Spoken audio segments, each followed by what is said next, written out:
Okay, let's talk about charting for a minute here. This is a fictional patient. I made this all up, but for the purposes of going over everything, I just want to kind of walk through it with you. At this point, you've already finished your health history PE. This patient has already been presented. So we've got our ASA, the patient needs to monitor vitals due to medications. They're here for their checkup and cleaning, the med history, so their blood pressure was 120/89. We know that does put them into elevated. I have not made a referral for that, but I'm just trying to show you. I went through the whole process, made a treatment alteration, I signed, and then I had my CI sign, did my lab activity for today. Whatever you did, you would write down. And then the next visit, and then at the very end of anything that you do, you close out your chart with the next visit. What are you doing next time? Typically in a real office, that would be like their 6-month recall or their 3-month recall or their periodontal debridement. For you guys where you're seeing each other every single day, it is a little bit different. So once I put what I was gonna be doing next on my patient, then I signed it and I had my CI sign it. Okay, now where I feel like there's a little bit of confusion is what to do to update the health history. So let's talk about that. So you always, obviously you're gonna date it. So tomorrow would be 6/16/21. Okay, so the health history, we always check this. So what are they here for? Obviously with you guys coming in so frequently, they're probably gonna be in for another lab activity. So lab number 2. Okay, also, let me just show you something. Your treatment record prototype has all of this. This should be your best friend. But this is the patient's first appointment. But if you flip it over to the back, here would be an update of a health history. So I'm gonna do this exact same thing for my patient. Also, something that gets looked over is the whole top of this treatment record prototype. This goes through your whole series as well. Super informative.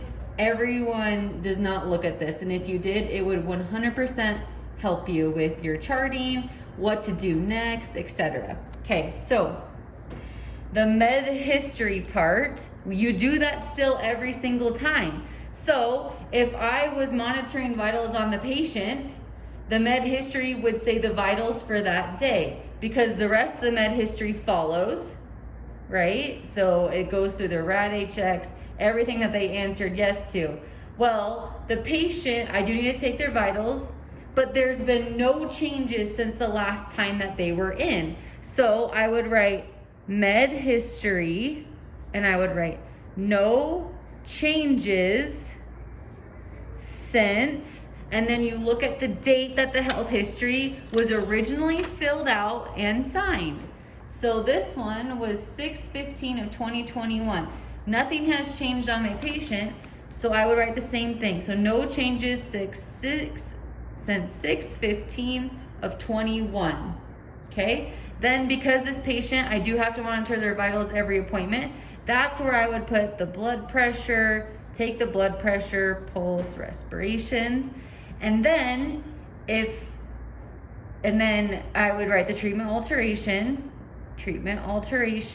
which would be monitor vitals at every appointment, meds, due to the meds, okay?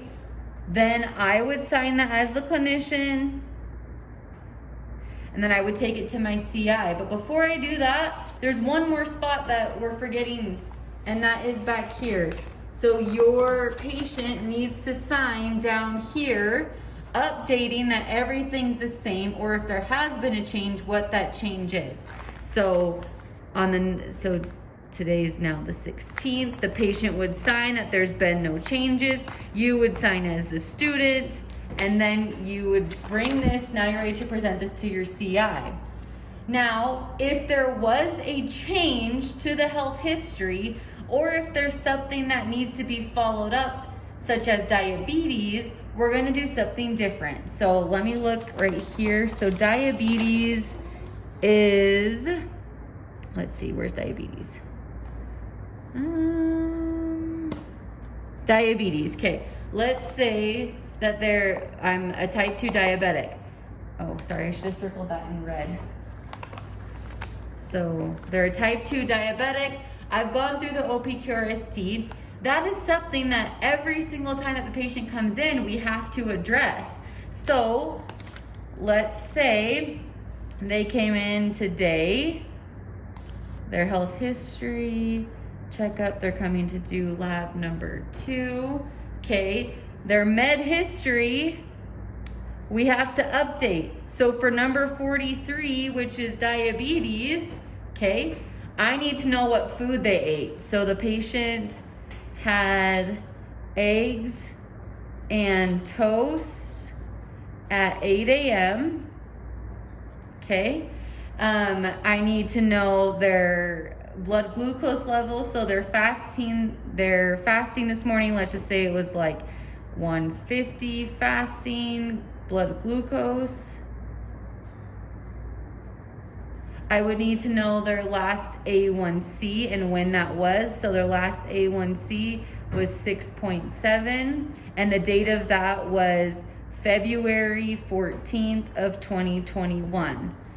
Okay, so that would be the update, because diabetes is something that we monitor each time that they come in. We ask this information each time.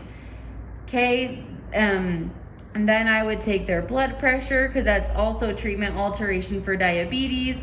So let's say it was 116 over 76. Pulse, let's say it was 76. Respirations, let's just say it was 12. And their temperature, because right now when I'm making this video, we are going through COVID and we take temperatures. So let's say it was 98.7. Okay, then I've updated what was going on with that patient. We've taken their vitals. The treatment alteration would be monitor vitals every appointment. Well, for this fictional one, it was due to meds and also diabetes. If you look in your clinic manual, we monitor vitals for diabetes. And then also I would say obtain food intake for the day, their blood glucose level for the day, and latest A1C and date. Okay, then I could sign it, take it to my CI. Okay, they would sign, and then obviously I would have them update that everything is normal. Signature, signature, signature. Hopefully that makes sense, how to update each time. So if you're just, the normal healthy patients monitoring meds, it would just be the med history would say no changes since, and the date that there was no changes, okay? If there was a change, let's say that, for example, let's say that this patient stopped taking the birth control. In here, I'll do this again as another example real quick. So let's just say it's 6/16/21, health history. They're coming in for lab number 2. Their med history, the change is that they stopped taking their medication. So I would go to number 18. See, that's where they were taking the medication. First of all, I would also change it on here that they ended 6/15/21. Okay, they stopped taking it. So the update would be medical history, stopped, I'd put number 18, stopped taking birth control. Okay, then we would no longer need to be monitoring their vitals. Ignore the diabetes part, that was just an example. There would be no other reason for us to be taking their vitals. So the treatment alteration would be none. This doesn't happen very often that we have those kind of changes, but if it was a change, we would just strike an error out here and then date it 6/15, because they're no longer taking the med, so we no longer need to monitor their vitals except for annually because the patient is healthy. If the patient wasn't healthy, then we would need to obviously keep taking the vitals every appointment. But that kind of shows you how to start it, an update, if there's something that we needed to monitor each time, and then if they change something, like they stopped taking a medication. Okay.